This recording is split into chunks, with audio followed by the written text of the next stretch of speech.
Morning, I'm out here in the Hells Canyon Wilderness area, and I'm going to stop and talk about a pretty old anime, Orgus.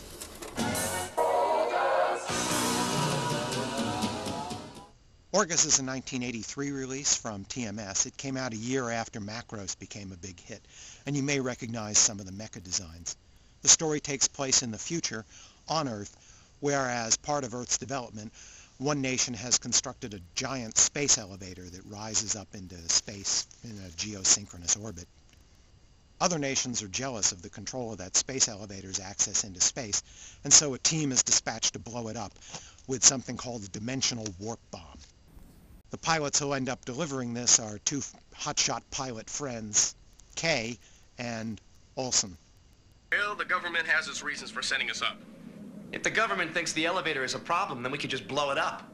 When something goes wrong during the bomb's deployment, Kay goes down and sets it off manually.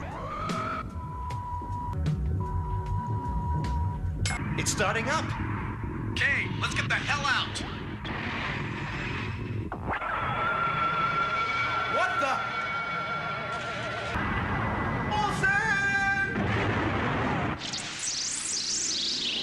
Following the detonation, Kay finds himself thrown into this alternate world of multiple parallel dimensions existing simultaneously.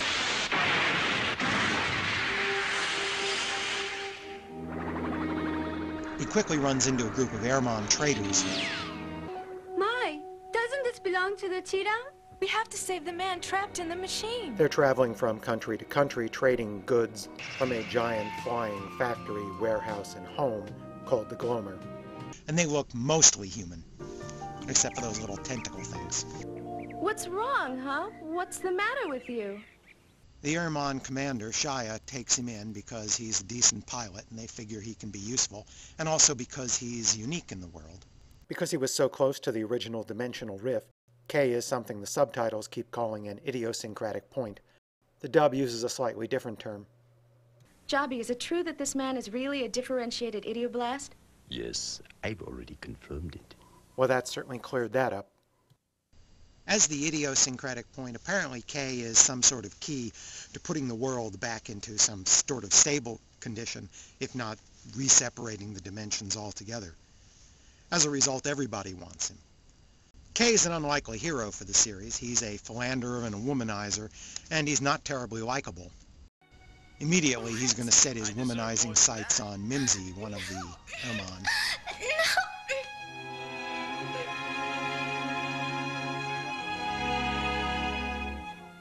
The Glomer's crew also consists of a couple of other pilots, some crew handlers, mechanics, and Jii-san, who's a definitely odd-looking species who looks like maybe a snail, or, thanks to the magic of video, I can just show you.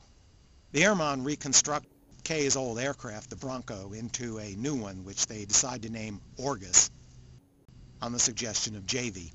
Another rival race from another parallel dimension that exists concurrently now, the Chillum, decide they also want K, and they're willing to shoot to get him. However, it is vital we capture the other Idioblast. Soon you may need to lead the Idioblast recovery team. I am prepared. The Chillum come after K repeatedly, and as a result, the Glomer is on a long journey back to its Airmon homeland. K adds to the crew of the Glomer by purchasing a robot girl, who he refuses to think of as a slave or a robot.